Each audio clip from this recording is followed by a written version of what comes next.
Muy buenos días. Entonces, para iniciar nuestra sesión de la mañana, vamos a hacer una introducción muy breve y tiene la palabra la doctora Anglés, después el doctor Moreira. Principalmente reitero la disculpa por empezar un poco sobre el tiempo, pero bueno, lo importante es que para las mesas y todo estaremos bien, no tomaremos demasiado en el tema de la inauguración, solamente decirles que pues el hecho de tener este día hoy a tan destacados ponentes, tan destacados investigadores de nuestra región latinoamericana es realmente relevante y muy importante para nosotros, el Instituto de Investigaciones Jurídicas de la UNAM, y obviamente pues para todos ustedes será de gran aprendizaje y de gran relevancia poder realmente llevar a cabo este intercambio de ideas respecto de temas que involucran el derecho internacional público y concretamente cómo se relaciona con el derecho internacional ambiental y fenómenos que hoy nos aquejan a nivel planetario como lo es el cambio climático. Sin más, yo le doy la palabra al doctor Alberto Moreira para que nos platique un poquito qué es la SLADI y comenzamos. Muy bien. Bueno, muchas gracias. Buenos días. ¿Se escucha bien? Bueno, en primer lugar, pedir las disculpas en nombre del grupo que venimos desde lejos a compartir este encuentro. Sí, efectivamente, conozco la Ciudad de México, pero no pensé que fuera tan largo el trayecto desde el centro hasta la universidad. Salimos con mucha anticipación, pero bueno, nos agarró algún embotellamiento, así que las disculpas del caso. Para mí, en forma personal, es un orgullo, un honor, una alegría estar acá en la UNAM, en el Instituto de Investigaciones Jurídicas, volver, porque yo estuve en el año 2010, y agradecer profundamente a Marisol Anglés, que es también miembro del grupo de investigación, y al profesor Manuel Becerra, un amigo, que bueno, han hecho posible que esté hoy acá junto con algunos de los investigadores de la SLADI. Veo algunas caras conocidas, me parece que hemos compartido en aquel momento estas actividades con otras personas ya conocidas. De la SLADI, contarles un poco. La Sociedad Latinoamericana para el Derecho Internacional es una sociedad que nuclea investigadores de Latinoamérica. Se creó en el año 2010, en realidad su primera sede fue en la ciudad de Ginebra, fíjense qué paradójico, porque en ese momento quien lo fundara, que es el profesor Marcelo Cohen, tenía la posibilidad de contar con la infraestructura del Instituto de Altos Estudios de Ginebra. El primer encuentro fue justamente acá, en la Ciudad de México, en el año 2010, y a partir de entonces se conformaron grupos de investigación. Hubieron dos grupos de estudio, el grupo de estudio sobre responsabilidad internacional, a cargo del profesor Rafael Prieto San Juan, de Colombia, y el grupo de investigación sobre medio ambiente, que he coordinado yo desde el comienzo. Justamente estos dos grupos, vimos los dos coordinadores, encontramos puntos de interés común, y ese punto de interés común es la necesidad de explorar un tema que es la responsabilidad internacional del Estado por medio ambiente. Es decir, un tema que realmente es central, porque la responsabilidad internacional es central en todas las ramas o en todas las disciplinas, pero en medio ambiente es también un tema muy controversial, un tema que plantea nuevos desafíos. Hemos visto que conmueve de alguna manera todo el sistema de responsabilidad internacional del Estado general. Entonces así nació la idea de conformar lo que se conoce como el grupo ad hoc de la SLADI sobre responsabilidad internacional del Estado y medio ambiente. Más tarde, mañana, seguramente hablaremos un poco de este grupo y vamos a presentar nuestro primer trabajo, que es el libro que tenemos el placer de presentar, que se llama Responsabilidad Internacional del Estado y Medio Ambiente, un debate urgente. Pero lo que les quería contar es que es un grupo que nuclea a investigadores y profesores de Brasil, Argentina, Perú, México, Colombia, y no solo de distintos países, sino de distintas universidades, con lo cual le da una pluralidad de miradas al trabajo. No quiero extenderme mucho porque seguramente mañana vamos a hablar de esto, pero tenemos la suerte de que varios de los miembros del grupo de investigación estén presentes hoy. Está Ranieri Lima Resende, que viene desde Brasil, Vera Viegas Liquidato, también de Brasil, el codirector, el profesor Rafael Prieto San Juan de Colombia, y Marisol Ángeles Hernández, que es nuestra referente mexicana y que ha tenido la generosidad, la amabilidad y la eficacia para poder organizar este encuentro. Por ahora nada más, nuevamente gracias y espero que sea una actividad muy fructífera que les sirva y nos sirva a todos para poder clarificar algunas de las tantas dudas, cuestiones, interrogantes que nos plantea el tema. Muchas gracias. Muchísimas gracias. Bueno, a mí quiero también expresar que me da muchísimo gusto tener nuevamente a la Sociedad Latinoamericana de Derecho Internacional, que como dijo el doctor Moreira, su primera reunión oficial fue precisamente aquí en el Instituto de Investigaciones Jurídicas y me da muchísimo gusto ver cómo ha avanzado la organización y el funcionamiento de SLADI y ver que ya tienen productos científicos, académicos, como este libro tan interesante que espero que hayan traído ejemplares. Ah, bueno, fabuloso. Y sin más, después de expresar nuestros inmensos gustos de tenerlos en Smogópolis, digo, en la Ciudad de México, vamos a dar inicio a nuestra primera mesa. Esta mesa estará compuesta precisamente de Rafael Prieto, Vera Lucía Veigas, y tratará aspectos relevantes sobre responsabilidad internacional. La mesa será moderada por la doctora Ángeles. Entonces hacemos un cambio de personificadores y adelante.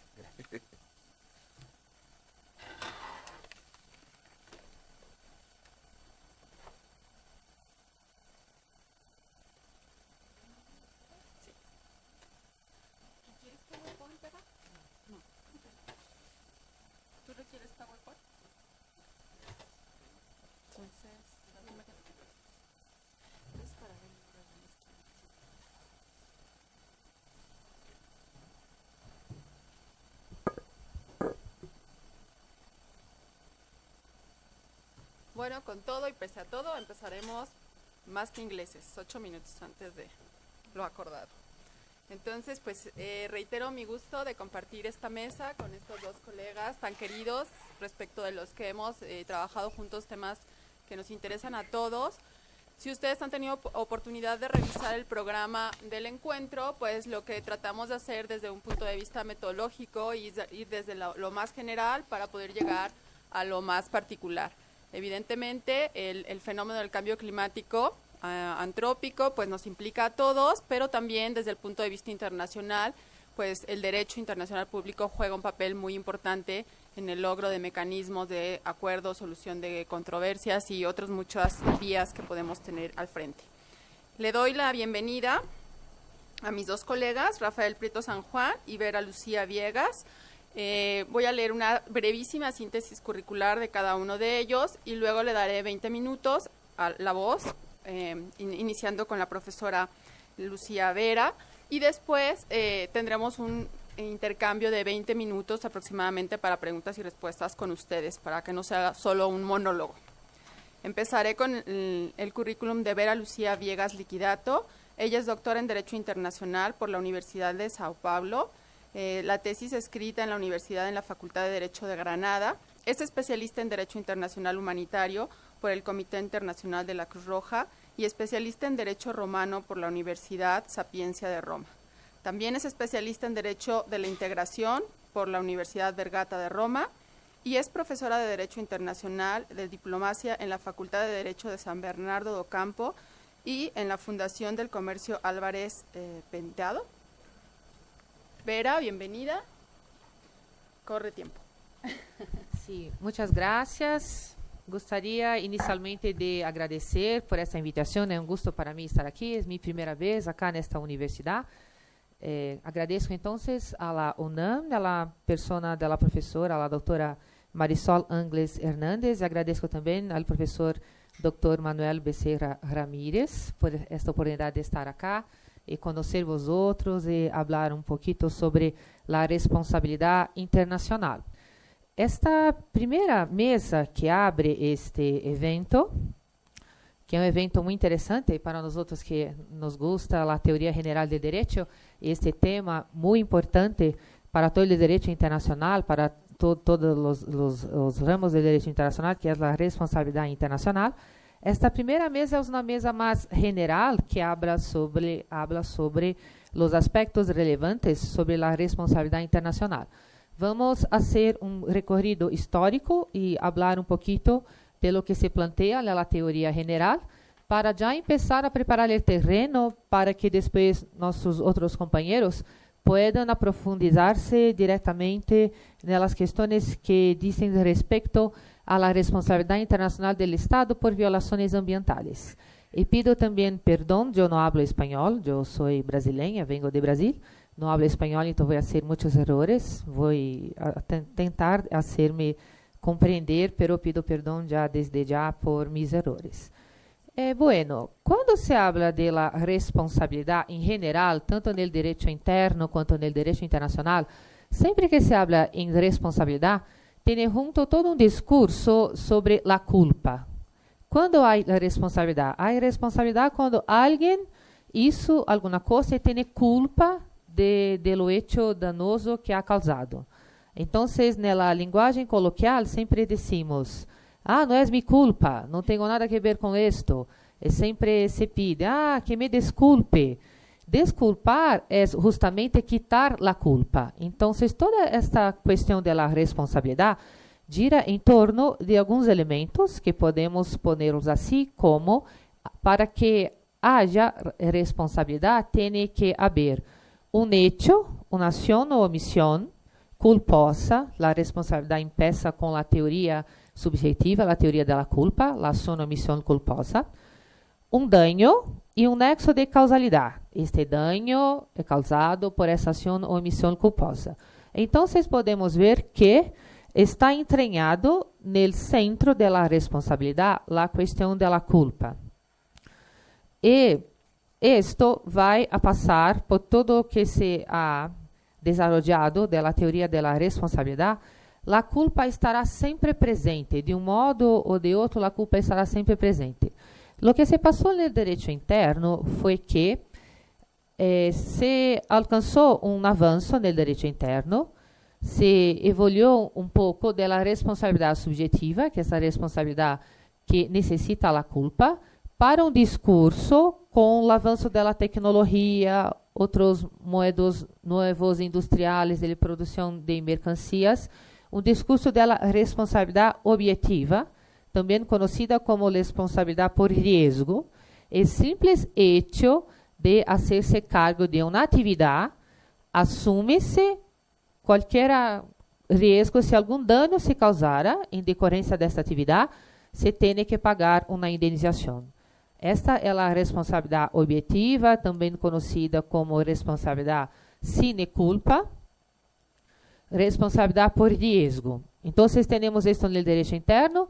Hablando do direito brasileiro, a primeira responsabilidade objetiva que ocorreu no direito interno brasileiro foi uma lei de transporte ferroviário, ferrocarril. Então, o transporte por trem, a lei estabelecia que qualquer dano que se causasse decorrente da transportação das pessoas por trem, haveria a empresa que responsabilizar-se e hacer-se cargo de todos os danos. Então, acá já há elemento muito importante, que é, para haver a responsabilidade objetiva, há que haver a expressa previsão em uma lei. Então, este foi o que ocorreu nos direitos internos. A responsabilidade tradicional continua a ser, a regra continua a ser a responsabilidade subjetiva. Necessita haver uma ação ou omissão culposa de alguém para que haja responsabilidade.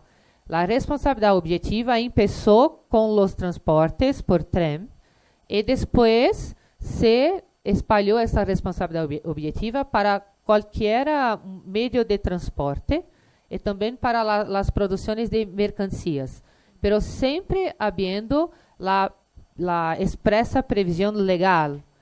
Então, se uma empresa se vai ocupar de uma determinada atividade e essa atividade há risco solamente para hacer la actividad, es la teoría de riesgo. Asume-se el riesgo, si hay algún daño, nadie va a discutir la culpa. El daño hubo, de quem é a culpa, não há culpa. Quem desenvolveu a atividade tem que hacerse cargo da responsabilidade. No direito interno, se pode falar já que não se diz mais, no direito interno, no direito internacional, aún não. No direito interno não se diz mais que a responsabilidade aún é a responsabilidade subjetiva, que seja a regra, e que como fuera uma exceção a responsabilidade objetiva. Hace mucho ya que hemos tenido la revolución industrial, y más de una revolución industrial que se puede apuntar históricamente cuando se ocurrió. Y el natural hoy, considerando la evolución tecnológica que tenemos en nuestra generación, yo podría decir que en el derecho interno, la regla es la responsabilidad objetiva.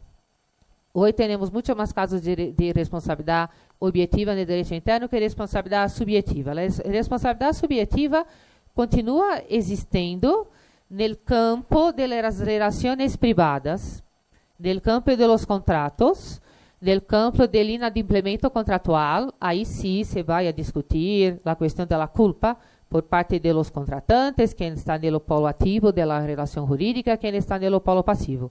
Pero as questões hoje de direito interno que envolvem o Estado, há campo muito mais amplo para a responsabilidade objetiva. E o que foi que ocorreu no direito internacional?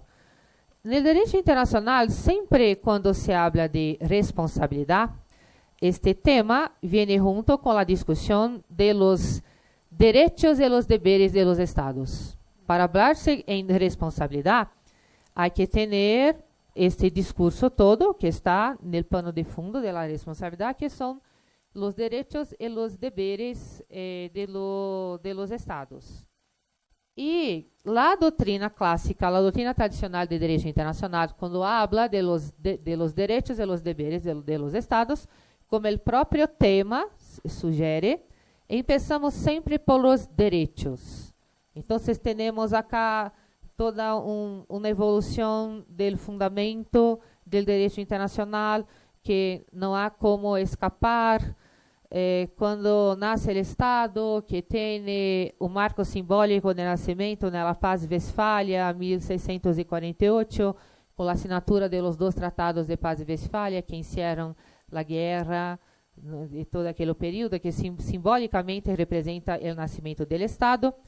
Temos nessa sociedade direito internacional clássico que está totalmente baseado na soberania.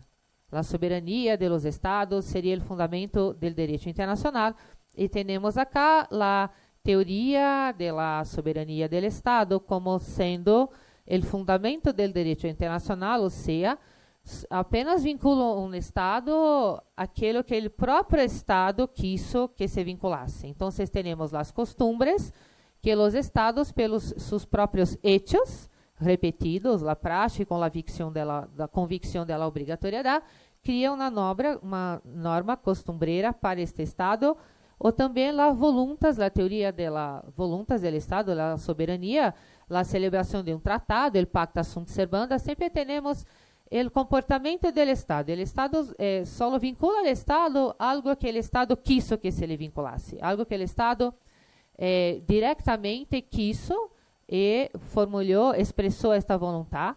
E acá sempre vamos que ver, nessa discussão de direitos e deveres de los estados, a doutrina tradicional habla de direitos. Os estados têm direitos, o primeiro direito de existir. Então, se vemos, por exemplo, em Verdross, Alfred Verdross, seriam basicamente a doutrina tradicional 5 grandes direitos fundamentais: o direito à independência.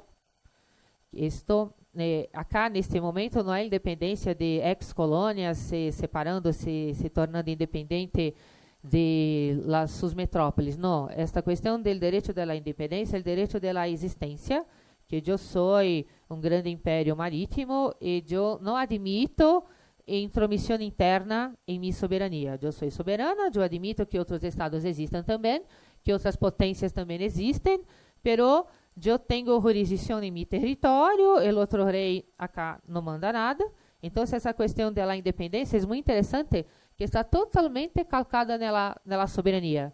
Eu sou soberano acá, tu eres soberano em tu território, tu eres um outro rei, eu sei que tu existes, pero temos que ver um meio de conviver pacificamente. O segundo direito, depois desse direito à independência, seria o direito à conservação. Depois, o terceiro direito seria o direito da igualdade. Tudo tem que ver com a soberania. O direito à conservação. Então, por o direito da conservação, eu tenho o direito do uso da força para defender-me. Eu tenho o direito, podemos falar no século XIX, que o direito à guerra era uma forma legítima, quando falamos na Idade Média e no nascimento dos Estados-nações, era uma forma legítima de solucionar uma controvérsia. Se há dois estados que estão peleando por alguma coisa, litigando por alguma coisa, e a diplomacia não foi suficiente para resolver o problema, era muito fácil. Um declarava guerra ao outro estado e se resolvia com base no tiro de canhão. E depois, o quarto direito dos estados seria o direito à honra, o direito ao honor, que seria o direito ao respeito mútuo. E acá na diplomacia há muitas coisas interessantíssimas que há, uma decorrência toda da teoria do direito diplomático, que se alguém fizer alguma coisa a um embaixador, por exemplo, o embaixador da França sofrera um insulto, alguma coisa em outro país, o rei da França deveria ser algo, deveria declarar guerra àquele país que hubiera dito alguma coisa, porque o que se fazia um diplomático era como se hubiera hecho al rei personalmente. Então, este seria o quarto direito da teoria tradicional, o direito à honra, ao honor, ao respeito mútuo. O quinto e último direito seria o direito de comercializar, o direito de utilizar o mar para a circulação das mercancias, o direito de vender, de comprar, de importar, de exportar. Esses seriam, então, os 5 grandes direitos fundamentais de los estados. E agora, sempre vamos encontrar, por exemplo, na Carta da OEA, vamos encontrar todo um capítulo intitulado Direitos e Deveres Fundamentais de los Estados. E do artículo 9 ao 22 estão já os direitos fundamentais. E temos uma obra em Brasil, uma obra clássica de 2 diplomáticos muito consagrados brasileiros, Hildebrando Ascioli e Nascimento e Silva, 2 diplomáticos já falecidos. Eles têm uma obra, um tratado de direito internacional. Esta obra continua viva porque há o professor Paulo Borba Casella, que agora existe como coautor desta obra, porque quando se morreu Hildebrando Ascioli, Nascimento e Silva, vivo, invitou o Paulo Borba Casella para que assumisse a obra como coautor. E agora, o Paulo Borba Casella, que foi meu diretor de teses, continua fazendo a atualização desta obra. E está já nesta obra, que é uma obra clássica brasileira, um tratado de direito internacional, já se destacam os seguintes direitos também, sempre como direitos fundamentais dos Estados: direito à liberdade, direito à igualdade, direito ao respeito mútuo, direito de defesa e conservação e direito internacional do desenvolvimento, do desarrollo, e direito à jurisdição. Então, vemos que sempre dentro desta teoria clássica, sempre com o discurso no foco dos direitos de los estados. E o que chama a atenção acá é que, com o passar do tempo, o foco destes direitos está, por exemplo, agora um foco desta obra, o direito ao desarrollo, como sendo um direito fundamental do Estado. E isso vai ter muito que ver, vai ter desdobramentos para o campo de la responsabilidade internacional do Estado e nos campos de responsabilidade ambiental. E quando falamos de los deveres de los Estados, percebemos, por exemplo, quando leímos Hans Kelsen, embora a doutrina tradicional enfatize os direitos de los Estados, Hans Kelsen tem um discurso muito interessante. Ele disse que temos que poner o foco nos deveres de los Estados. Entonces, sería más, a Scioli y Nascimento e Silva dicen que sería mucho más coherente con el fundamento del derecho internacional que la primacía fuese de los deberes. Y lo que Hans Klessel dice literalmente, existe un primado incontestable de lo deber sobre el derecho, pues, ahora literalmente, las normas del derecho internacional general imponen deberes sobre los estados y al hacerlo confieren derechos a los demás. O sea, si los deberes fuesen formulados correctamente, la formulación del derecho correspondiente sería superflua. Entonces, hay un cambiamiento. ¿Cuál es la diferencia de hablar primero en deberes de los estados y no hablar primero en derecho de los estados? ¿Alguien puede imaginar y pensar lo que cambia? Cambia apenas la disposición de la orden en un libro, de empezar hablando ahora de los deberes primero y después de los derechos. ¿Hay alguna cosa que está por detrás de este discurso que se pueda ver? Lo que cambia cuando pensamos primero en los deberes? Cambia el modo como se ve la soberanía. No más una soberanía ilimitada, que yo tengo derechos, todos los derechos, pero yo tengo ahora deberes. Pelo simples hecho de que yo, Estado, hago parte de una sociedad internacional, yo tengo deberes para con los otros estados. Existen reglas que me hacen, que yo tengo que cumplir. Yo, si me gusta o no me gustan estas reglas, hay un mínimo que podemos hablar que nace de la manifestación de la comunidad internacional en su conjunto, que me obliga. Entonces, acá tiene unas consecuencias muy interesantes. En el derecho internacional, hay algunos tratados interesantes que hablan sobre cosas que pertenecen al corazón del derecho internacional, como, por ejemplo, la Convención de 1928, la Convención de Combate a la Esclavitud. Tenemos la Convención sobre Genocidio de 1948. Tenemos la Convención sobre Eliminación de todos los tipos de discriminación racial de 1965. Tenemos las 4 grandes convenciones de Ginebra sobre derecho internacional humanitario. Pero cuando hablamos de convención, siempre estamos hablando de la soberanía del Estado, que el Estado tiene poder de denunciar a la convención da cual hace parte.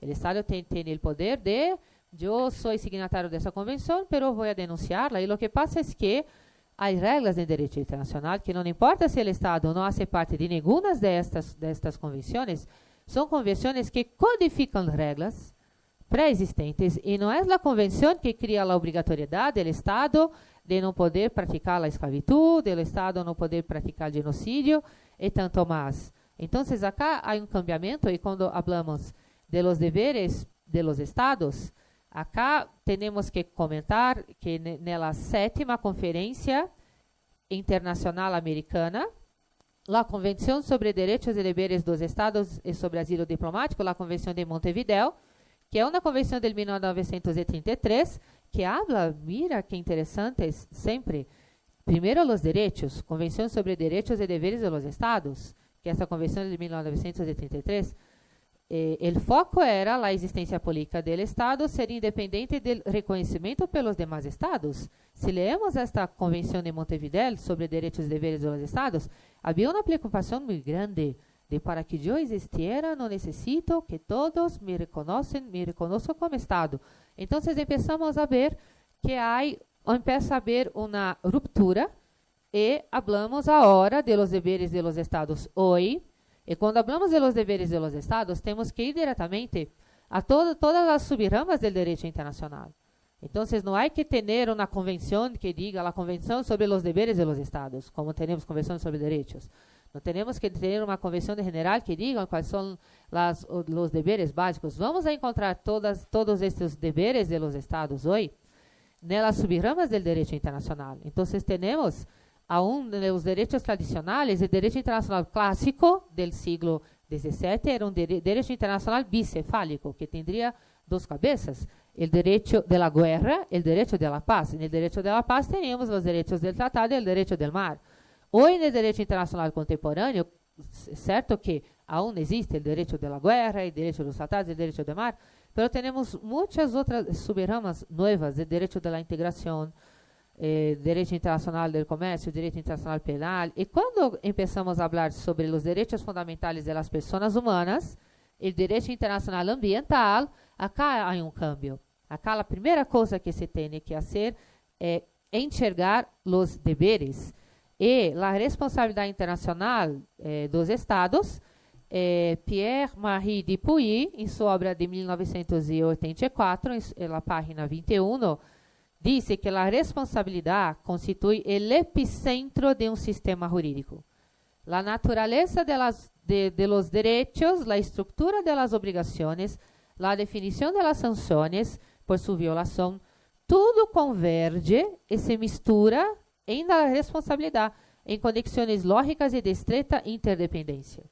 E tanto é que o tema da responsabilidade tão importante está no coração de todo o núcleo cerrado de direito internacional, que houve um projeto de 1996, inspirado na obra de Roberto Ago, no trabalho de Roberto Ago como relator, e a proposta final de James Crawford, de 1991, de uma proposta de se criar uma convenção sobre a responsabilidade do Estado, que aún não temos o texto oficial como sendo uma convenção propriamente para que os Estados puedan ser signatários de elas, pero muito já se trabalhou nisto, e temos acá sempre, quando se habla de responsabilidade internacional, teremos a teoria da responsabilidade civil e a teoria da responsabilidade penal de direito interno, e mais uma vez, Kelsen nos disse algo muito interessante, em 1953, na página 87, a responsabilidade internacional não é nem civil, nem penal. É simplesmente internacional. Então, isso é o interessante. Temos, sim, que receber elementos importantíssimos da teoria da responsabilidade do direito interno, tanto a responsabilidade civil quanto a responsabilidade penal. Pero, no direito interno, temos o Estado com o monopólio do uso da força. Temos um grado de institucionalização com o executivo, o legislativo e o judiciário, lo que não temos é a responsabilidade internacional do Estado. Então, isto é interessante. E lo que temos na obra de Scioli é que, e já vou agora, já estou no tempo máximo, o Estado é internacionalmente responsável por todo ato ou omissão que lhe seja imputável e do qual resulte a violação de uma norma jurídica internacional ou de suas obrigações internacionais. Então, acá se habla que o Estado deve responder quando haja uma ação ou omissão. E temos sempre a sombra, por detrás de isto, que vem da responsabilidade do direito interno, que seja uma ação ou omissão culposa, e que al direito internacional é muito rica a discussão, o professor Alberto Moreira se ocupa disto, se puder haver uma responsabilidade internacional do Estado por atos lícitos. Se o Estado haciendo atos lícitos que generem um dano, se puder haver uma obrigatoriedade de indenização pela prática de atos lícitos. Isso é muito interessante, porque vemos na doutrina que há uma certa resistência de falar-se da existência do direito da responsabilidade por atos lícitos, porque temos a sombra e a necessidade da responsabilidade subjetiva, da responsabilidade por culpa, que temos que ter uma norma que seja violada, e se o Estado está fazendo uso de uma atividade que, com a utilização da tecnologia que há hoje, é uma atividade totalmente lícita, como isto pudiera generar responsabilidade. E temos no livro, depois vamos ter a oportunidade de apresentar amanhã, de falar mais sobre o conteúdo dos capítulos. Temos, em primeiro momento, o capítulo 1, que é do professor Moreira, que vai falar sobre os aportes para uma teoria general sobre a responsabilidade internacional do Estado por dano ambiental. E já tem toda a discussão da responsabilidade por risco causal, objetiva, absoluta, o risk liability, que é totalmente distinto da responsabilidade clássica, subjetiva. E também o Julio Barbosa já habla de esto, de uma responsabilidade sine delicto. E o que eu me gostaria de dizer para encerrar acá é aproveitar um pouco o que há no direito romano, os princípios básicos que estão no digesto, libro 1, título 1 de justiça, el capítulo 10, parágrafo 1, un aforismo, que los preceptos básicos de la justicia, que iuris praecepta sunt haec, que los 3 principios básicos serían estos: honeste vivere, viver honestamente; altero non ledere, non lesar a nadie, e sum quique tribuere, dar a cada uno lo suyo. El segundo, altero non ledere, non lesar a nadie, eso es muy importante. Ese se debería aprovechar más para a discussão da responsabilidade internacional por danos ambientales, porque mesmo que o Estado se haga cargo de uma ação lícita, está sendo uma atividade lícita, como, por exemplo, generar eletricidade por uma usina hidrelétrica. É lícito a los estados que construam usinas hidrelétricas para a generação de la eletricidade, pero se algum dano viene de esto, decorre de esto, certo que gera responsabilidade pelo Estado. Por quê? Porque está se fazendo a violação desta norma, que é proibido causar um dano a alguém. Altero non laedere, é obrigatório ser responsável. E o que temos no direito internacional ambiental seria, por exemplo, o cumprimento do princípio da precaução e a obrigatoriedade de fazer estudos prévios do impacto ambiental antes de autorizar qualquer obra. Então, o que eu tinha agora, minha colaboração deste tema seria isto: um recorrido dentro da responsabilidade, o que se passou no direito interno.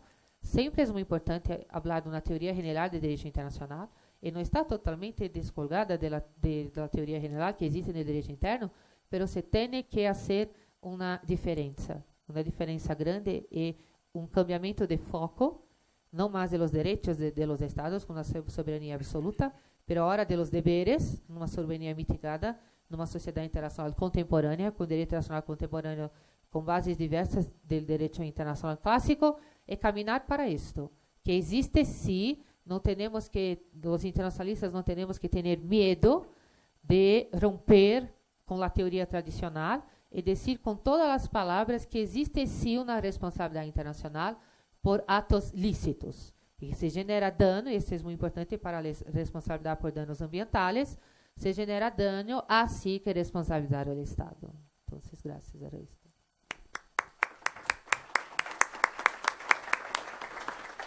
Agradecemos mucho la participación de la doctora Vera, que como ella bien cierra, nos ha dado las bases para dar seguimiento y comprensión cabal al encuentro que estamos celebrando el día de hoy y mañana. Ahora le doy la voz al doctor Rafael Arturo Prieto San Juan.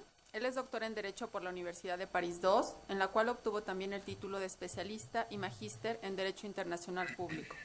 Es también magíster en Ciencia Política por el Instituto de Altos Estudios de América Latina de la Universidad París III, y en Estudios Estratégicos por el Instituto de Relaciones Internacionales y Estratégicas de la Universidad París XIII.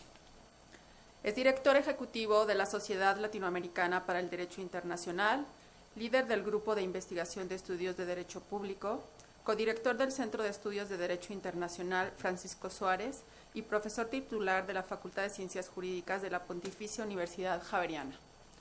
Además de enseñar e investigar en Colombia, ha sido profesor invitado en diversas universidades de alto prestigio como la Complutense de Madrid, la Panteón Assas, París Oeste, Nanterre, La Défense, Caen, Baja Normandía y Minas Gerais.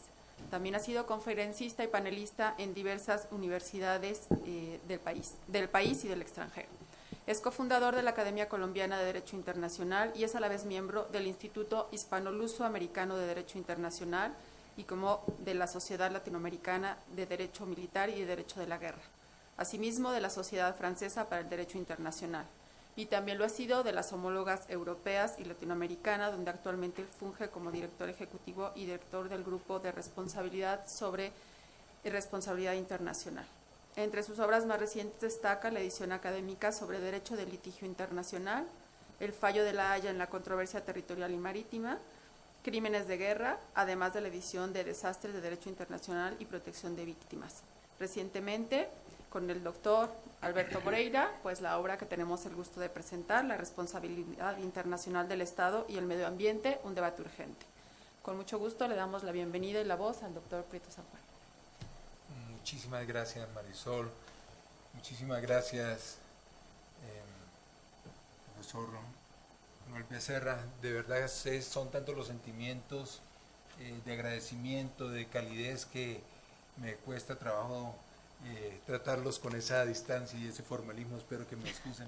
Realmente es mucho aprecio y mucho agradecimiento para ustedes dos, en principio, que organizaron, que se lanzaron en esta idea tan interesante, tan oportuna, pero por supuesto al Instituto de Investigaciones Jurídicas, a la universidad misma y todas las personas que están detrás apoyándolos en este esfuerzo, donde yo sé que cada uno de ustedes tiene que estar cerca de cada uno de estos detalles.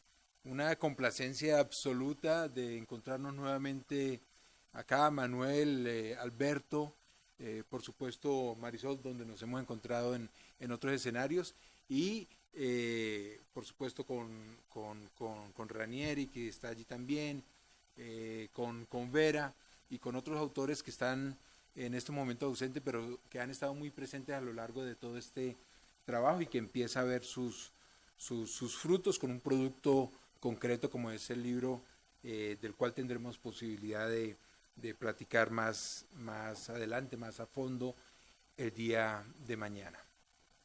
Dicho lo anterior, aprovecho también la charla o la voz de mi amiga Vera, porque de alguna manera, no diré que me dejó sin nada que decir, pero sí me aligeró, me pavimentó mucho ese camino para completar algunos aspectos que ella ya mencionó. Sin embargo, lo que yo les propongo para que tenga, digamos, alguna particularidad es que analicemos la cuestión de la responsabilidad internacional y el medio ambiente, quizás algunos temas de cambio climático, pero que lo analicemos desde la óptica estricta, quizás cerrada, pero que nos circunscribamos al proyecto de la Comisión de Derecho Internacional sobre la responsabilidad de los estados por hecho internacionalmente ilícito. Digamos, ese es mi punto de partida. Y la estructura pues será la misma que tiene el proyecto, que como ustedes saben tiene 3 partes principales o una cuarta con unas normas finales, pero la primera parte que se refiere al origen de la responsabilidad. ¿En qué se fundamenta el origen? Aquí escuchamos hablar del daño, de la culpa, de un hecho no ilícito. En fin, la pregunta es, ¿cuál es el hecho generador de responsabilidad internacional? Si no pasa esta primera prueba, quizás ni siquiera estemos en un escenario de responsabilidad y seamos u optimistas o futurólogos para hablar de responsabilidad internacional. En todo caso, trataremos de hacerlo con el mayor rigor posible. La segunda parte irá enfocada sobre todo a lo que tiene que ver con las consecuencias de ese hecho generador, o cuál sería el contenido finalmente de la responsabilidad, en qué consistiría la responsabilidad. Y la tercera, sobre la cual no me extenderé demasiado, tiene que ver con los mecanismos para hacer efectiva esa responsabilidad. Porque creo que quienes estamos en el derecho internacional muchas veces se nos cataloga de románticos, de idealistas, dicen, pero en concreto nos dicen nuestros colegas juristas o abogados, ¿dónde está escrito? Dígame, sobre todo en tradición romano-germánica, para hacer efectivo ese derecho que usted pretende reivindicar. Entonces creo que si le pudiéramos dar un título, lo acaba de colocar en realidad porque era muy general, es finalmente 2 cosas como ustedes las quieran ver. Una es colocar a prueba ese proyecto de responsabilidad internacional desde la óptica del derecho internacional ambiental. O también podríamos hacer la diligencia a la inversa. Podríamos colocar a prueba el derecho ambiental, si realmente existe como derecho, colocándolo en el examen o bajo la lupa del proyecto de responsabilidad internacional. Yo, sin embargo, seguiré la estructura y ustedes podrán quizás concluir, como no lo hago o no lo he podido hacer aún, o formular inquietudes o críticas, las cuales serán, por supuesto, más que bienvenidas. Iniciemos entonces con esta primera parte, lo que tiene que ver con el origen de la responsabilidad. Lo que se ha dado en conocer en términos generales, desde el proyecto, repito, de responsabilidad internacional, quienes no están familiarizados, un proyecto que duró medio siglo y que todavía se intenta quizás retomar. El último trabajo consiste en retomar toda la jurisprudencia porque finalmente no es una convención, es un proyecto, pero muchos no dudan en catalogarlo como derecho consuetudinario, o por lo menos como una práctica no solamente de los estados, sino también de altas cortes internacionales, pero también nacionales. Ese hecho generador, y retomando las palabras de Vera cuando hace mención de Roberto Ago, ese hecho pretende ser lo más objetivo posible. Digo pretende porque a pesar de esa intención de Roberto Ago de decir, mire, acá nos tenemos que liberar de la culpa. Esto no es un tema penal. Aquí nos tenemos que liberar del tema civil. Aquí no es de simple reparación. Esta responsabilidad es internacional. Entonces, ¿cuáles son las particularidades?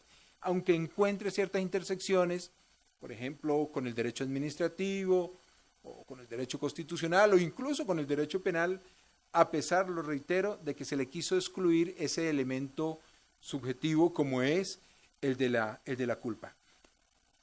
Tan lejos llega Roberto Ago en esa búsqueda de objetividad que llega a afirmar de alguna manera, o por lo menos se manifiesta en su proyecto, que el daño no es un elemento necesario.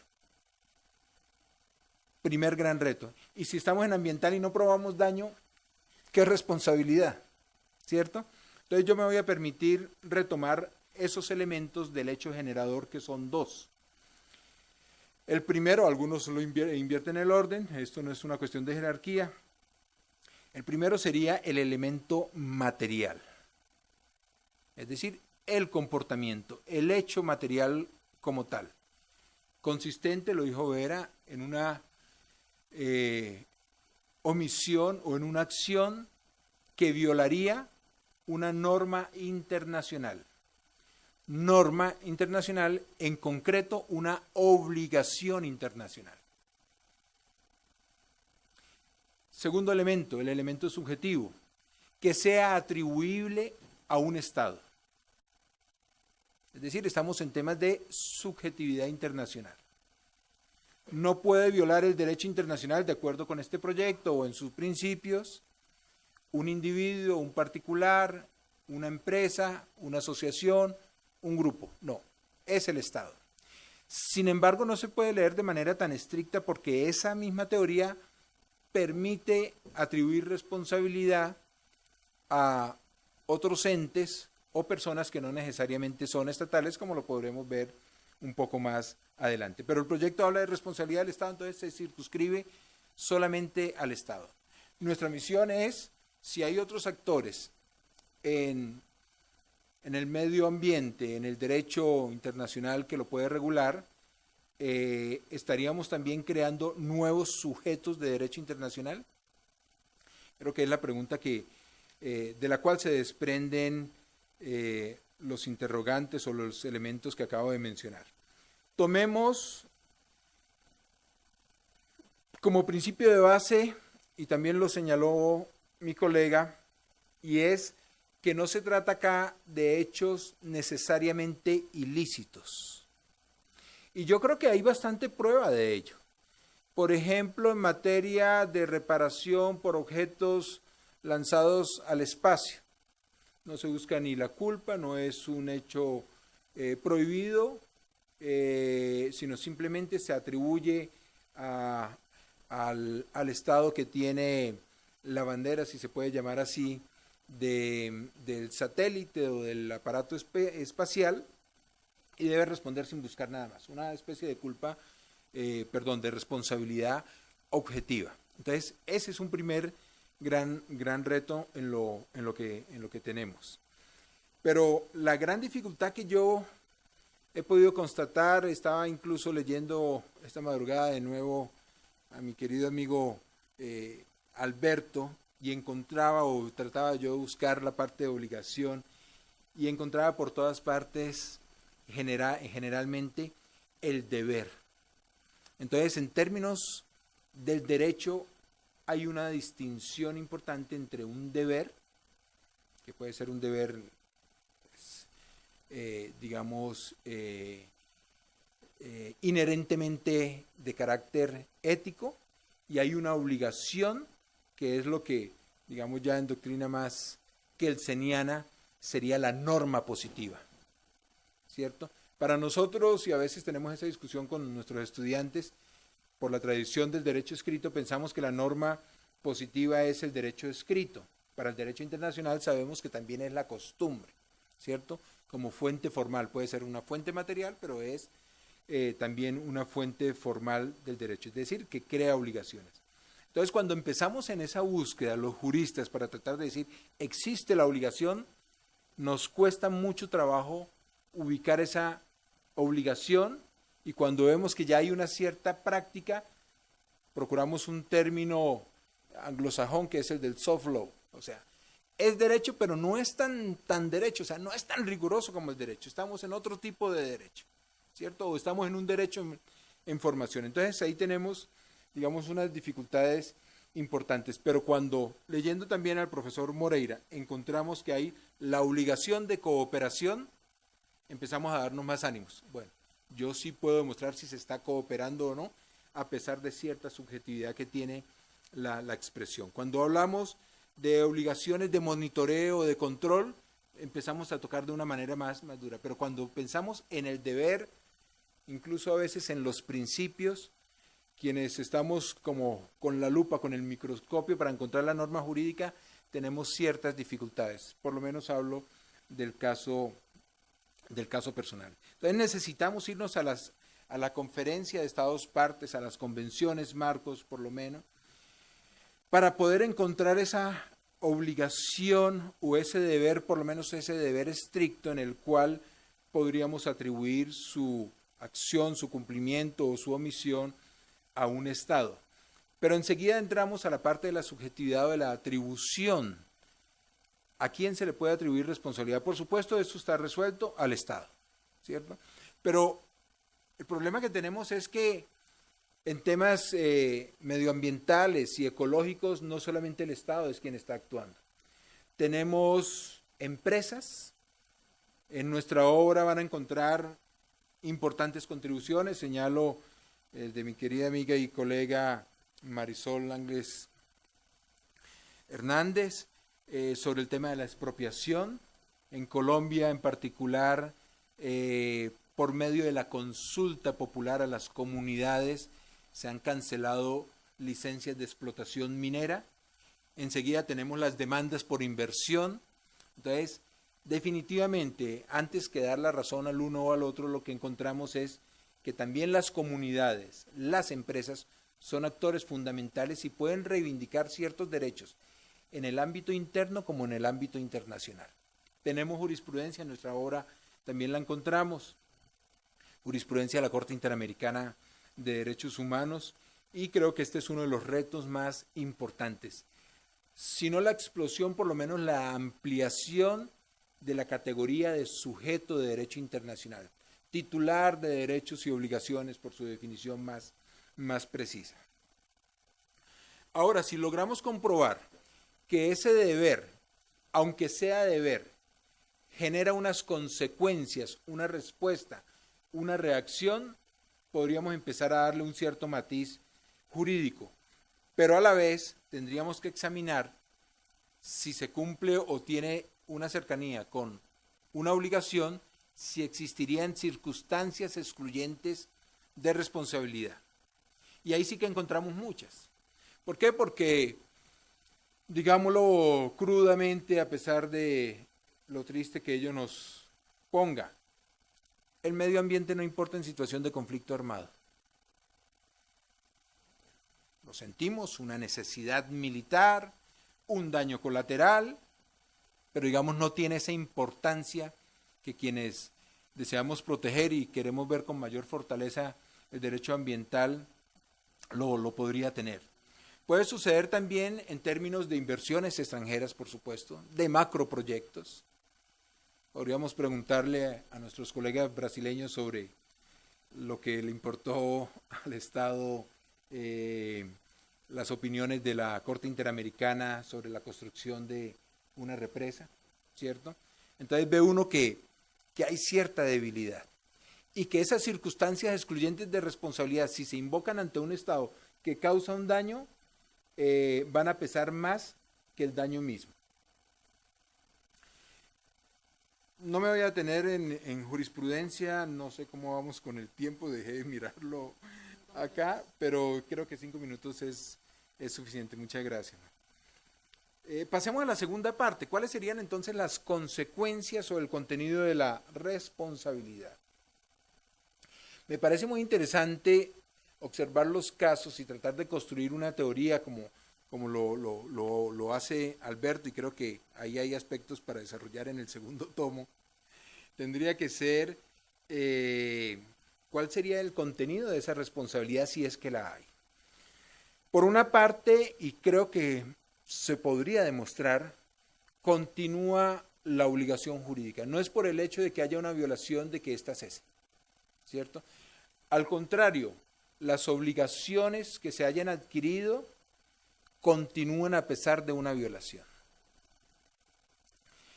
Si se está ocasionando un daño, un perjuicio, tiene que haber cesación del ilícito, si es que lo podemos llamar un hecho ilícito. Pero yo creo que en esos términos hay asuntos muy interesantes que se los podría demostrar con un caso que creo que no es único. Pero terminemos la lista. Podría haber garantías de no repetición. Y finalmente podría existir una reparación integral. ¿Por qué no? Creo que esto es uno de los grandes retos, pero creo que es demostrable. Y yo se los voy a ejemplificar con un solo caso que espero que haya más, pero me refiero al que concierne directamente a mi país, Colombia, con Ecuador, cuya demanda instauró este último ante la Corte Internacional de Justicia por las aspersiones aéreas con glifosato en zona de frontera. Es decir, del lado colombiano, pero por el efecto aéreo se deposita o tiene consecuencias, efectos en territorio ecuatoriano. Pues bien, demanda Ecuador a Colombia y después de algunos años, ustedes conocen bien los términos de la Corte Internacional de Justicia, que a la vez permiten también negociar, no excluye la negociación, se llega a un acuerdo entre las partes que termina con el retiro de la demanda por parte de Ecuador.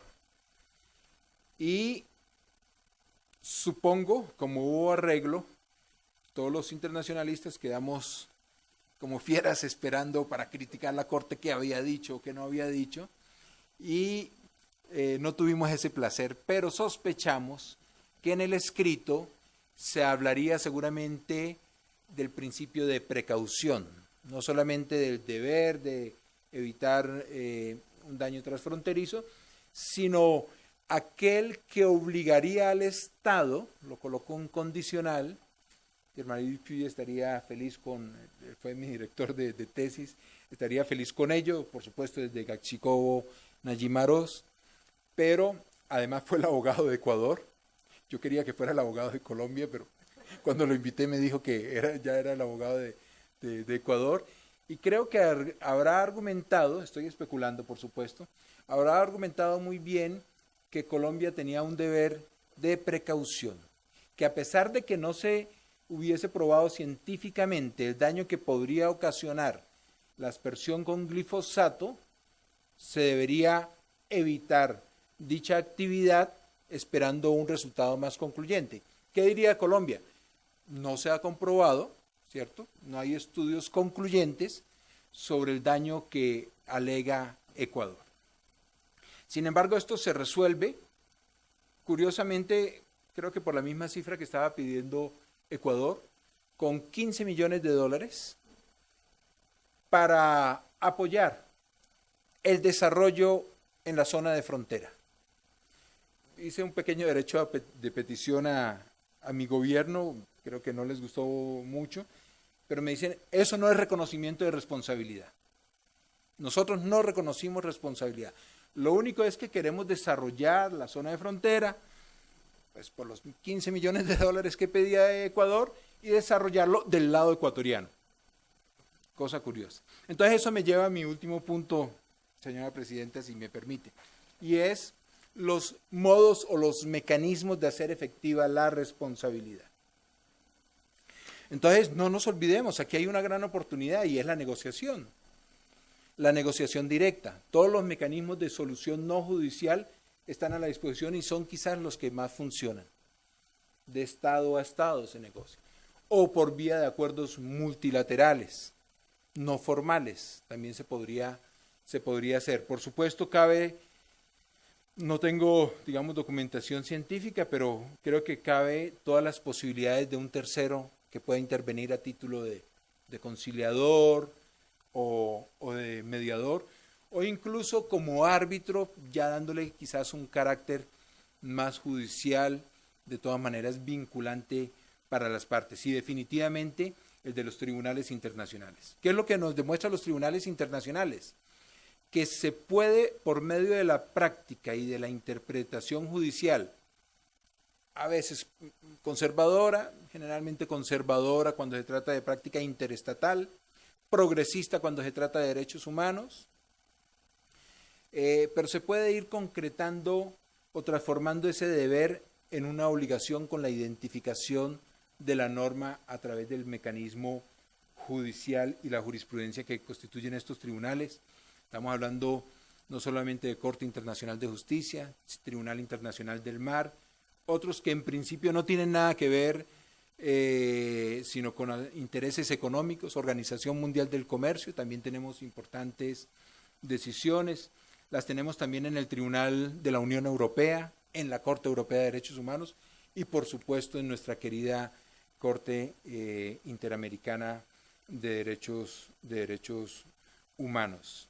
No quiero alargarme, tal vez me hayan quedado en el tintero algunos de los aspectos que tratan allí, pero yo soy optimista que ese deber tiende, uno, a convertirse en ciertos casos en obligación, sin que se elimine el deber, se va concretando en algunas obligaciones, por una parte, y por otro lado, en un proceso de institucionalización.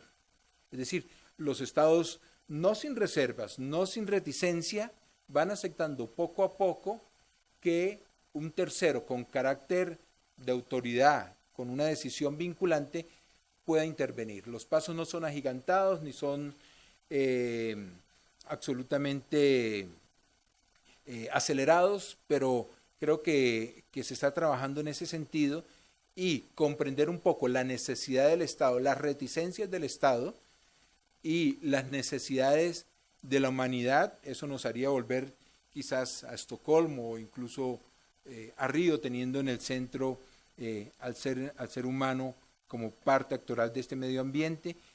Creo que es una buena oportunidad. Algo que se me quedó en el tintero y no debería ser motivo de conclusión, pero aprovecho para la conclusión para ello, 5 segundos, y es lo que tiene que ver con la subjetividad de nuevo.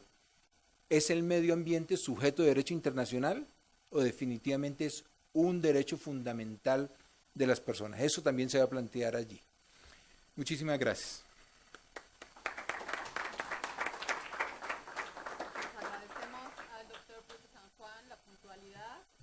No hubo que pasarle ningún recordatorio. Y como vemos, pues hay una serie de temas muy interesantes. Si bien él nos expresa que la responsabilidad es netamente de los entes estatales, habría que ver cómo vía obligación del Estado de inspeccionar y revisar y controlar las actividades de las empresas, pues también vía de esta omisión o falta de cuidado de los estados, pues también se podría llegar por esta posibilidad, por esta ruta de responsabilidad internacional del Estado. Pero creo que quienes se merecen la voz para aprovechar aquí a la calidad y la experiencia de nuestros ponentes son ustedes, entonces vamos a dar un poco la voz para que tengamos un intercambio. Si alguien tiene alguna pregunta, por allá, por favor. Adelante.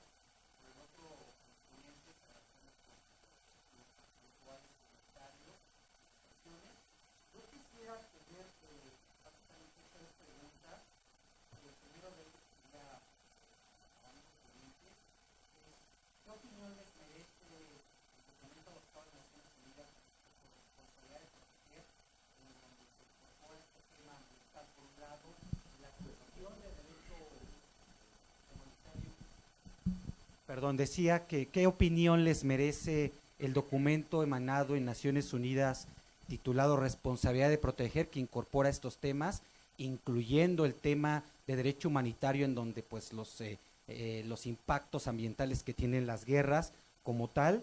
Y por otro lado, ¿cuál es la opinión que merece evidentemente esta reflexión que mencionó sobre si es sujeto u objeto de derecho el tema de medio ambiente, dado que ya existen precedentes internacionales como es ALBA y con la Carta de la Madre Tierra y la Pachamama que está de moda? Y finalmente, ¿cuál sería la opinión que tienen respecto de estos trabajos de la CDI en relación al Acta Sunt Servanda, como contrario al Pacta Sunt Servanda, y lo que hoy se conoce como soberanía funcional? Desde luego, pues bueno, compartirles que evidentemente pues hay mucho interés de esta. Hoy estoy haciendo una investigación sobre CDI, hay una participación de un mexicano, el embajador Gómez Robledo, en este tema, y bueno, me parece que este ejercicio que hace la UNAM es bastante bueno. Gracias. Muchas gracias. Yo se lo agradezco mucho estas dos preguntas que nos dan la oportunidad de aprofundizar más un poco. Cuando se habla, voy a empezar un poquito sobre, creo que esté dentro de la primera, la cuestión, también de la segunda pregunta. Yo creo que una tiene que ver con la otra, están interconectadas. Esta cuestión de los sujetos del derecho internacional, hace tiempo ya se pregunta esto. Tenemos los sujetos clásicos del derecho internacional clásico, que era solamente uno, el Estado-Nación. Después, cuando hablamos del derecho internacional contemporáneo, los sujetos se amplían un poco. El Estado, no se dice más Estado-Nación, solamente el Estado. También las organizaciones internacionales, cuando se dice organizaciones internacionales, se continúa hablando del Estado, porque son los Estados que crean las organizaciones internacionales. Y después tenemos lo que más como sujetos del derecho internacional. Tenemos que hacer una diferencia entre sujetos y actores cuando hablamos de ONGs, de la sociedad civil. No estamos hablando propiamente de sujetos, pero de actores. Hay, por ejemplo, sociedades multinacionales que tienen un presupuesto mayor que el PIB, el Producto Interno Bruto de muchos estados. Pero lo que, en mi modo de ver, hace un cambio totalmente de este tema de los sujetos es cuando se habla sobre el individuo en cuanto sujeto del derecho internacional. Podemos decir que en la teoría, para ser sujeto de derecho internacional, se tiene que ser un punto de un centro de imputación normativa. Ser sujeto significa ser titular de derechos y obligaciones, y también la capacidad jurídica, por ejemplo, de celebrar tratados. Entonces, ¿por qué que los estados, las organizaciones internacionales, y la Cruz Roja, la Santa Sé, que son algunos sujetos que se estudian aparte, que son excepciones? ¿Por qué ellos son sujetos? Porque son centros de imputación normativa. A ellos se dirigen normas de derecho internacional que les imponen derechos y obligaciones, y también porque tienen la capacidad para celebrar tratados.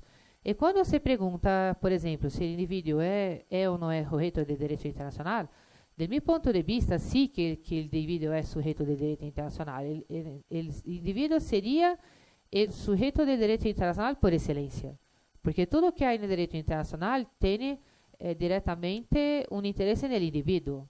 ¿Quién va a respirar un ar más saludable? El individuo. ¿Quién va a disfrutar de un medio ambiente más equilibrado? El individuo.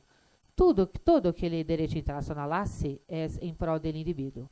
Y algunos autores que dicen que el individuo no es sujeto de derecho internacional porque no celebra tratados, porque no tiene la legitimidad activa perante la Corte Internacional de Justicia. En mi modo de ver, estos autores están haciendo un error de bases, un error básico, que confunden ser sujeto de derecho con tener capacidad jurídica. Un niño que acaba de nacer, si se queda órfano, va a heredar el patrimonio de su papá. Él es sujeto de derecho, pero él no tiene la capacidad jurídica de irse, por ejemplo, al banco para pagar las cuentas del apartamento que ha heredado ahora mismo. Entonces, ser sujeto de derecho es totalmente distinto de tener la capacidad jurídica. La capacidad jurídica va de un mínimo hasta un máximo. El mínimo es tener derechos y obligaciones. El máximo es hacerse cargo directamente de sus derechos y obligaciones. Es por eso que existe la figura del tutor. El menor de edad tiene patrimonio, pero hay la necesidad de un tutor para gerenciar ese patrimonio. Entonces, en mi modo de ver, tenemos sí que ampliar la lista de los sujetos del derecho internacional, porque para ser sujeto tiene que ser un centro de imputación normativa. En este sentido, cuando tenemos, por ejemplo, una convención que protege la calidad del ar y regulamenta la cantidad de poluentes que se son lanzados en el área atmosférica y exige, por ejemplo, un filtro determinado en las chimeneas de las fábricas.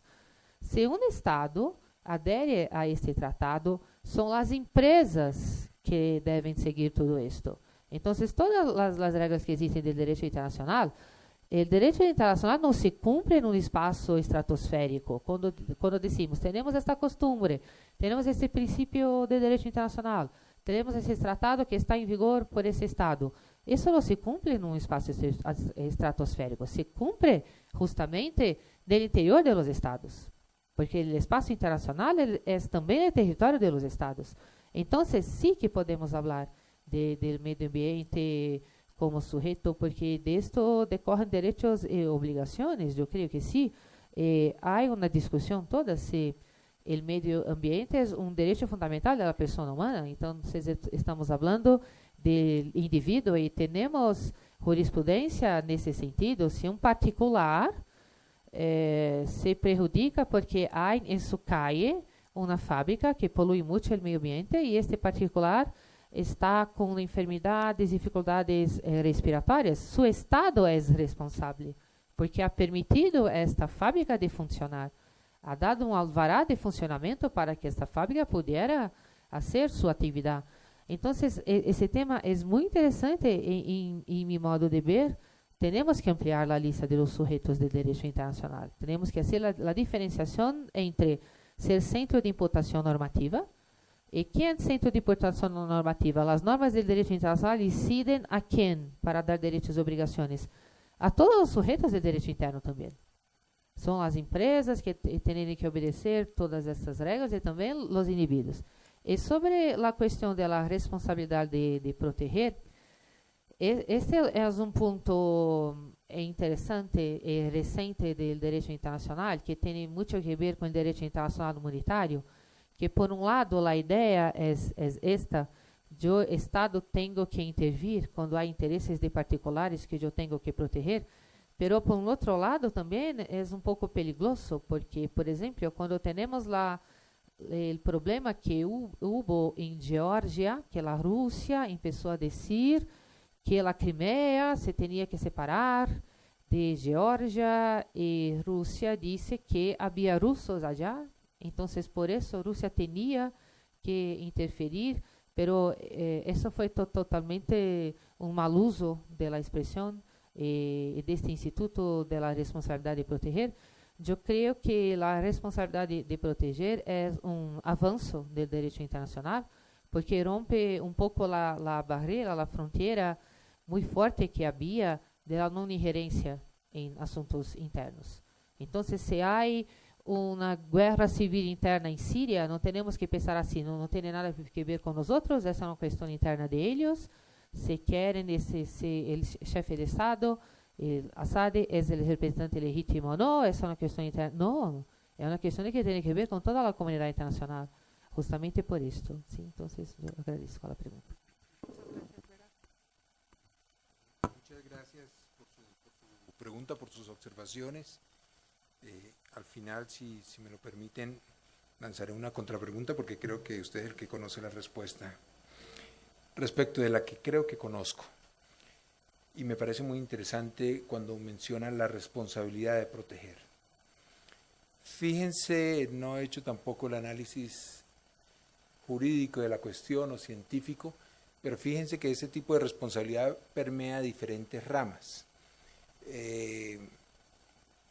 No de manera tan casual traje esta obra para donarla al Instituto de Investigaciones Jurídicas, que lleva por título Derecho Internacional y Desastres, estudios sobre prevención y asistencia a víctimas. Y allí encontramos todo lo que está mencionando: derecho internacional humanitario, internacional ambiental. Tenemos temas absolutamente técnicos como el de la teledetección satelital, que seguramente va a generar cuestiones de algunas críticas por el tipo de, bueno, ya como que nadie se sorprende que Google le tenga a uno el patio de la casa con el tendedero de ropa, pero hay temas de derechos fundamentales, de libertad individual, el tema del acceso a asistir a esas personas en caso de desastres. Aquí se trata de desastres no solamente antropomórficos, sino desastres naturales como tal. Entonces yo creo que sí vale la pena reunirlos para encontrar, digamos, por lo menos ciertos principios generales. Y yo quisiera, para quienes eventualmente no se hayan familiarizado con la responsabilidad de proteger, insistir en los 3 pilares que tiene la responsabilidad.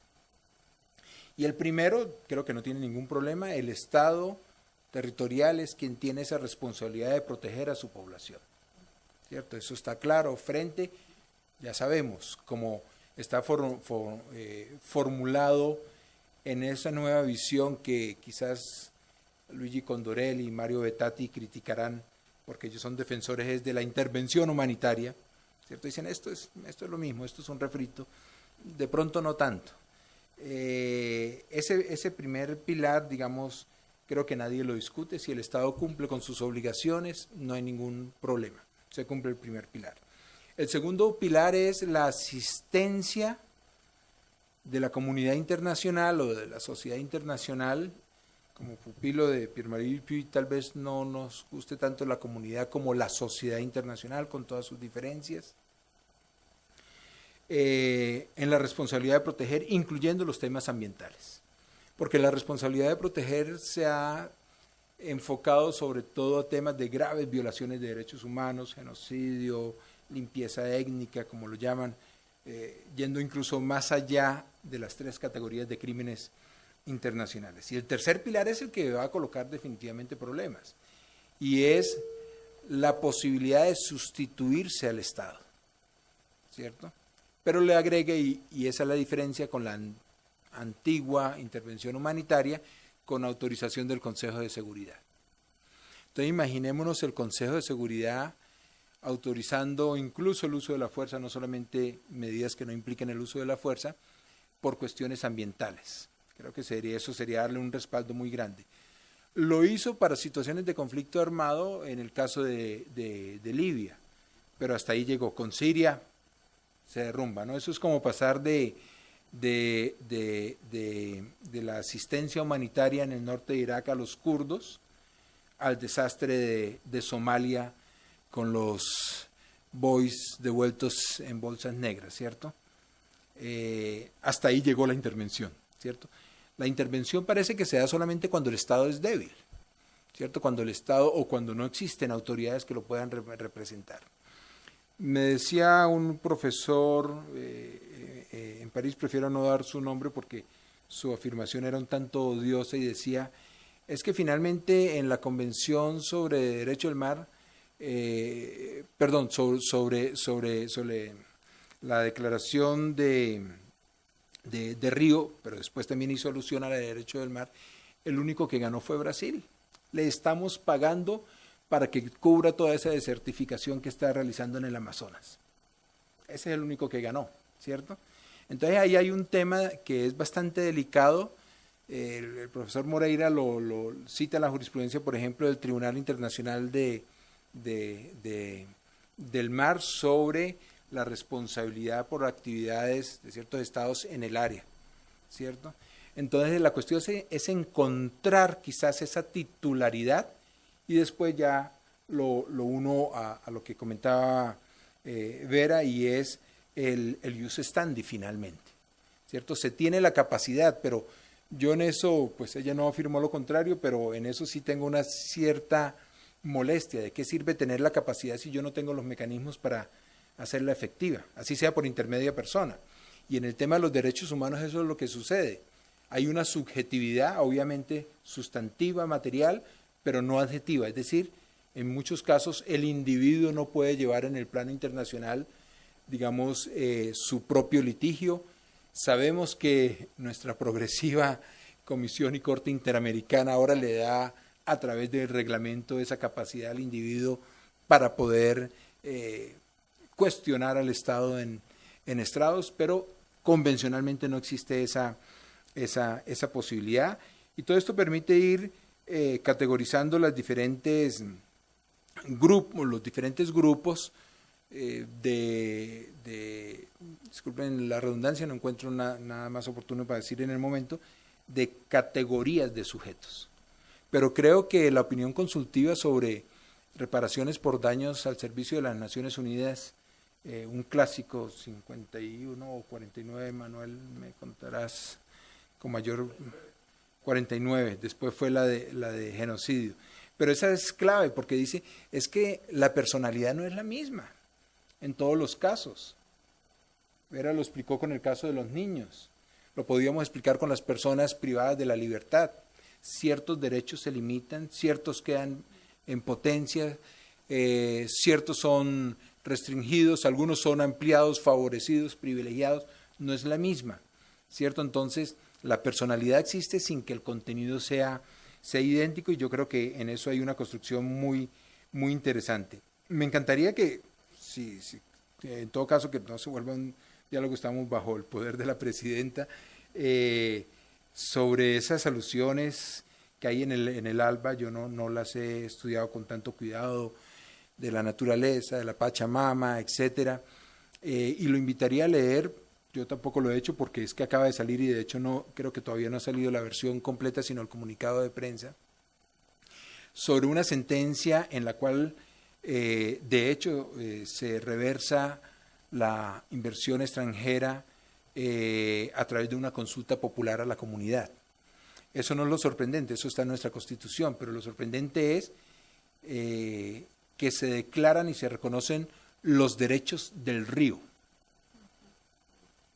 Súper interesante, o sea, muero de ganas para verlo, si fue un adorno al final o si realmente hubo una construcción de la subjetividad de ciertos elementos ambientales. Lo vemos, por ejemplo, en términos de la fauna, ¿cierto? Algunos hablan de derechos y hay obras y hay tratados sobre derechos de los animales, ¿cierto? Entonces yo creo que por ahí también podemos encontrar algunos aspectos interesantes. Y no me voy a extender porque realmente no soy un conocedor de ese punto en particular, si de pronto nos puede dar dos lineamientos sobre el trabajo de la CDI, del acta sunt servanda y de la soberanía funcional, desde luego bajo el control de nuestra presidenta. Regresar al micrófono para que nos ilustre a todos.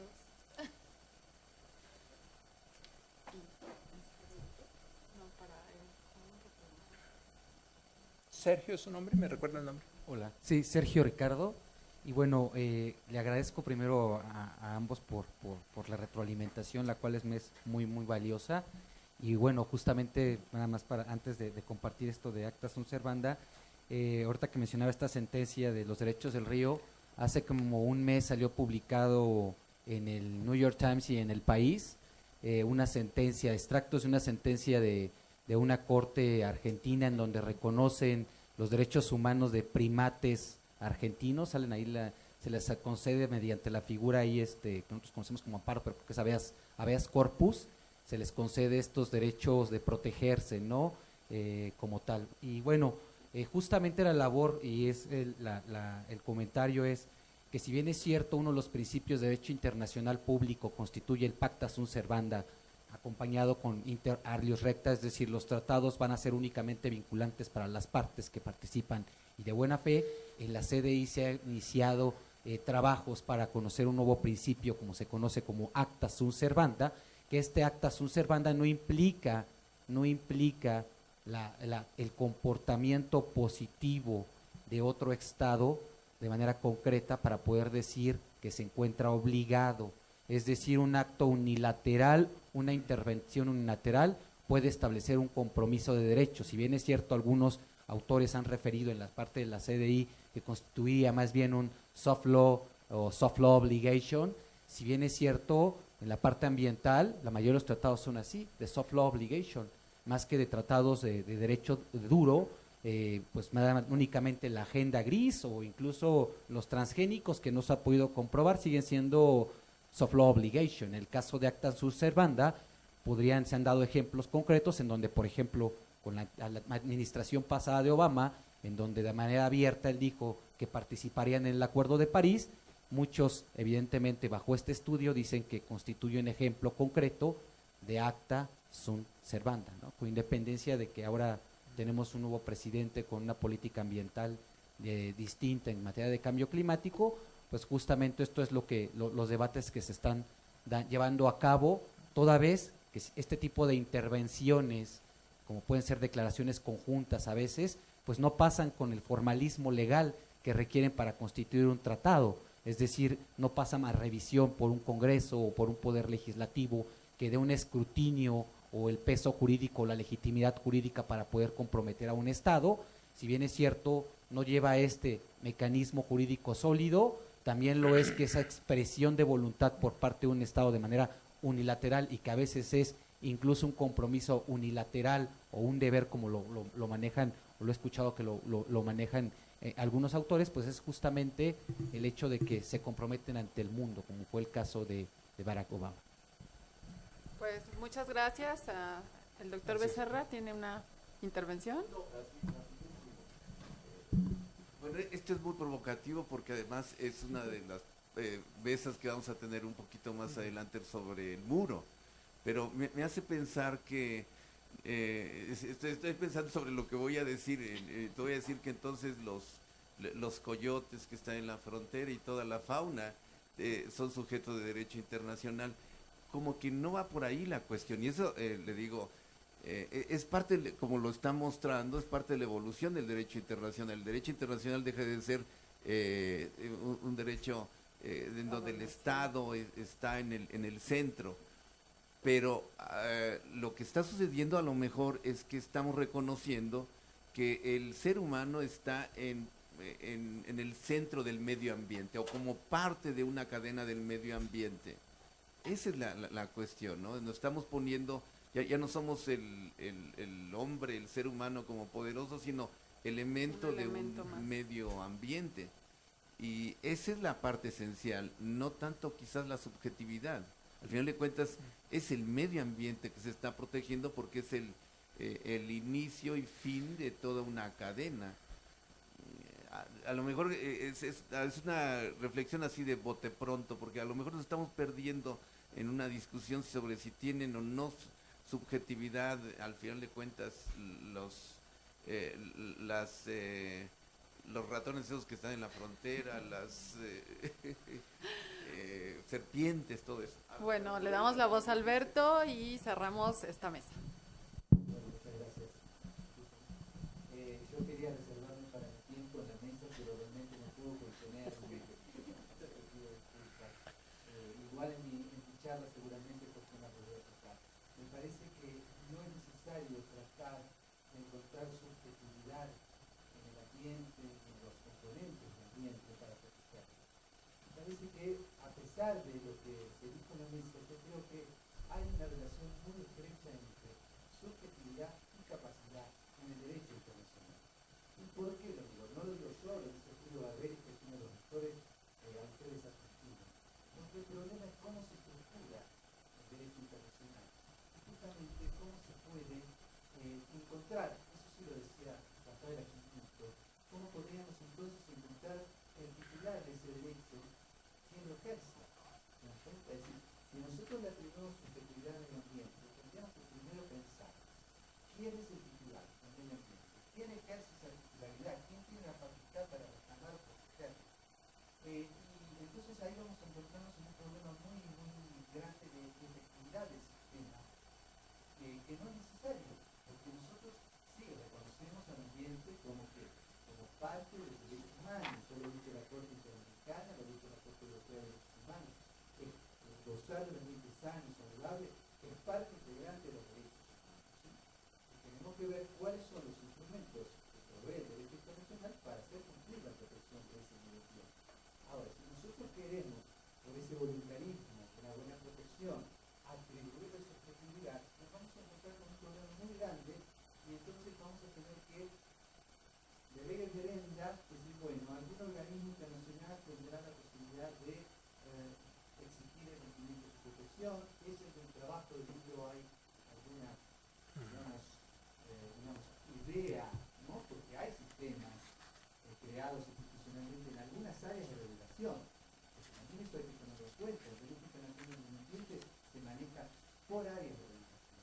Entonces, no creo que sea ese el camino para lograr una mejor protección, y por el contrario creo que traen muchos inconvenientes. Lo mismo con el deber de proteger, también yo creo, y eso daría lugar a un seminario, pero me parece que también en ese punto tenemos que tener cuidado, o sea, los ambientalistas, por cuidar el ambiente, no tenemos que descuidar otras cuestiones que tienen que ver con el placer internacional, y también tienen que ver con quién ejerce sus derechos, quién está facultado, quién viene detrás de todo esto. Entonces, dejo simplemente mi inquietud, mi duda, y cuando prometo que cuando hablen en unos minutos voy a tocar este tema, al menos esencialmente, y ofrezco de la suya. Bueno, ya la doctora Vera quiere un minuto más porque estamos ya pasados del tiempo. Assim, não só para encerrar, me gostaria eu estava ouvindo lá que contestou Sérgio Ricardo e eu me recordei sobre essa questão de não pacta sunt servanda, mas acta sunt servanda. El artículo 38 del Estatuto de la Corte Internacional de Justicia, cuando habla de las fuentes, sabemos que allá no hay un rol exhaustivo de las fuentes cuando menciona las convenciones, la costumbre y los principios generales que allá está de las naciones civilizadas y la jurisprudencia y la doctrina como fuente subsidiaria. Tenemos dos otras fuentes importantes más, que son las decisiones de las organizaciones internacionales y los actos unilaterales de los estados.